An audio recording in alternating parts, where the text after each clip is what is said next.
On attendait ce moment pour se ressourcer avec Khoudia Mbaye, les traditions africaines. C'est le mardi à 11h45 heure de Paris. Bonjour Khoudia.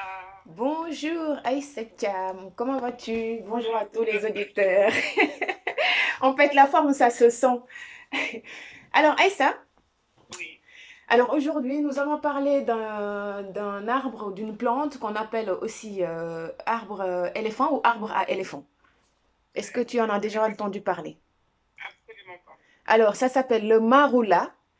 Le maroula qui est un arbre fruitier qui pousse dans les régions sèches et boisées du continent africain, d'où il est originaire, hein. Il est principalement présent en Afrique du Sud, en Afrique subsaharienne à l'ouest, et ses fruits renferment un noyau particulièrement dur, d'où l'arbre tire son nom botanique. Donc, il y a sclérose qui signifie dur, caria, noix.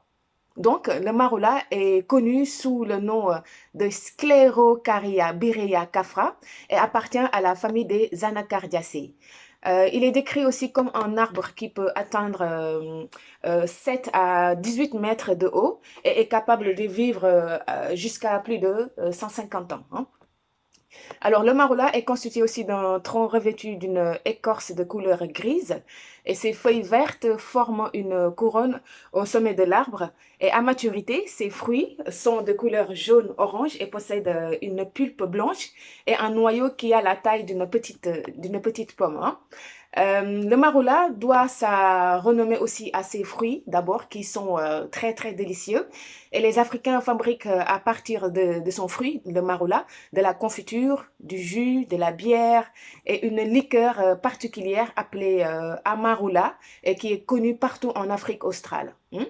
Et le maroula, en fait, comme il pousse souvent dans les forêts ou en latitude, hein, alors au début de la saison, les fruits sont difficiles d'accès pour les animaux puisque les animaux en raffolent, surtout l'éléphant qui n'hésite pas apparemment à venir secouer l'arbre pour manger les fruits qui sont tombés. Par contre, D'accord. par contre, quelques semaines après, c'est-à-dire une fois que les fruits deviennent matures, ils tombent tous, tu vois, par terre et fermentent. Sauf que, sauf que on dit que dans le marola, en fait, une trop forte consommation des fruits, surtout fermentés, peut mener à un état d'ébriété, hein, parce que ça provoque des troubles psychomoteurs et d'autres vertiges. Et ça, c'est grâce à sa forte concentrée d'éthanol, qui est un alcool d'origine végétale, retrouvé aussi dans le blé, dans la betterave, hein. Et quand je lisais les articles, donc je suis partie sur YouTube pour chercher une vidéo pour voir le maroula, en fait, tu vois, l'arbre, comment il est. Et je tombe sur une vidéo très, très drôle d'un reportage du maroula dans le sud de l'Afrique. On aurait cru, Aïssa, on aurait cru se trouver dans un bar à vin ou dans un bar à champagne. D'accord. Alors, devine, tous les animaux de la jungle qui ont mangé les fruits fermentés, ils étaient complètement saouls. Tous, ils titubaient, sans exception. C'est très, très drôle à voir. On voit les singes, les girafes, les rhinocéros, les éléphants. Alors, les éléphants, n'en parlons même pas. Les autruches, ils titubaient tous, hein. Ils étaient tous saouls. Mais, et ça aussi, même sans l'arbre, même si elle n'est pas fermentée, les fruits, hein, apparemment, si on en abuse, hein, on peut. C'est quoi, comment on appelle chez nous cet arbre-là? Moi, je connais pas. Alors, cet arbre, moi, je ne sais pas si ça existe au Sénégal, mais je sais qu'en Afrique de l'Ouest, j'ai découvert qu'on le trouve au, euh, au Mali. Mais je vais revenir là-dessus, hein. D'accord, d'accord. Alors, il faut noter aussi que le maroula fait partie des espèces végétales appelées dioïques, qui sont soit des arbres mâles ou des arbres femelles qui sont séparés. Parce que la plupart des espèces végétales sont hermaphrodites, pardon.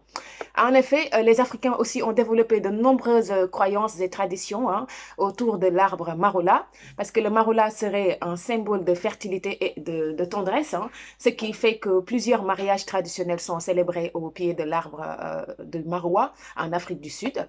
Et selon les croyances de certains, le maroula permet à une femme enceinte de choisir le sexe de son bébé. D'accord. Tu me diras comment, hein. En fait, pour le choix, on dit que la femme enceinte, si elle souhaite avoir un garçon, elle doit boire l'infusion de la poudre d'écorce d'un maroula mâle. Et si elle souhaite avoir une fille, bah, c'est le contraire qu'elle doit faire, c'est-à-dire elle fait une infusion de poudre d'écorce de marula femelle. Et la plante, ouais, voilà, c'est comme ça que ça marche. Et la plante aussi possède des vertus d'insecticide parce que c'est le sucre du fruit qu'on utilise contre les piqûres d'insectes. Alors toi qui parlais, qui demandais son nom, si elle existe en Afrique de l'Ouest, donc voici quelques noms vernaculaires du marula. Chez les Zoulous, en Afrique du Sud, le fruit est appelé amanganu.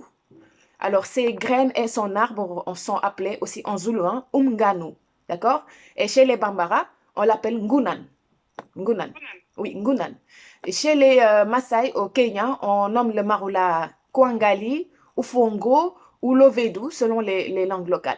Voilà, il y en avait beaucoup, hein, mais bon, parce que voilà, j'en ai pris juste quelques-unes pour ne pas trop voilà, utiliser mon temps. Alors, dans les composants pardon, de marula, on retrouve aussi de l'acide palmitique, acide stéarique, de l'acide oléique, de l'acide linoléique, de l'acide arachidique, des flavonoïdes et du tanin.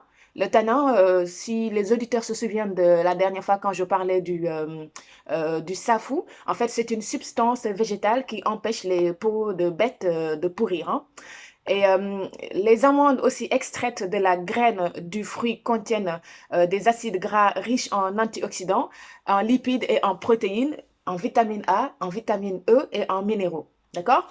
D'ailleurs, cette huile extraite des amandes de marula est utilisée depuis toujours hein, par les populations locales africaines grâce à ses propriétés, écoute bien, hein, hydratantes, cicatrisantes, nutritives, vitalisantes, assouplissante, adoucissante et drainante.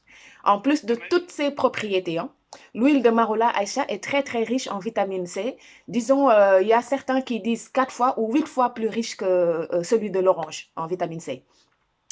En outre, pour des raisons commerciales, l'arbre marula est importé dans plusieurs pays, à l'instar du Kenya, si c'est dans le continent mer, et si c'est ailleurs, on le retrouve en Australie et en Israël. Hein. De toute façon, les Occidentaux, ils ont bien vu et compris son importance, d'où aujourd'hui, on parle de son récent succès hein, dans la cosmétique industrielle, puisque l'huile de marula, une des meilleures dans la botanique africaine, est bénéfique à tout type de peau et peut être utilisée nature ou mélangée avec d'autres huiles essentielles. Et raison pour laquelle d'ailleurs elle fait partie de la composition de bon nombre de préparations cosmétiques et thérapeutiques, à savoir le gommage, le masque pour le visage, les crèmes corporelles ou capillaires, qui hydrate et nourrit bien sûr les cheveux afro, des bains d'huile avant shampoing, baume nourrissant, crème après shampoing et masque capillaire et du shampoing en même temps.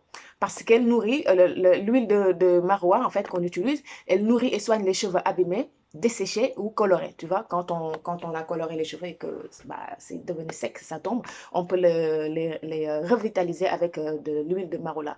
Et elle nourrit aussi, on dit que l'huile de maroula nourrit et fortifie aussi les ongles mous ou cassants. Alors ça, je le suggère. Il y a beaucoup de choses.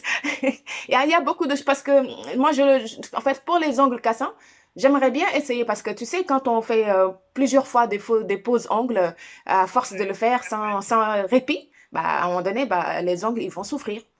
Donc voilà, ce serait bien pour ceux qui ont les ongles abîmés.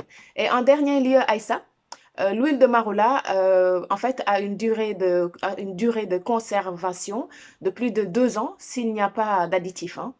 D'accord? Et il représentait également un excellent conservateur de viande à l'époque traditionnelle. Voilà. En tout cas, moi, C'était, cette vue-là. c'était. Merci beaucoup. Merci beaucoup. Merci, C'est une Aïssa. petite découverte, Gambal, merci comme d'habitude. Et j'espère qu'on se retrouvera mardi prochain. Avec plaisir. Merci, Gambal. Merci, Aïssa.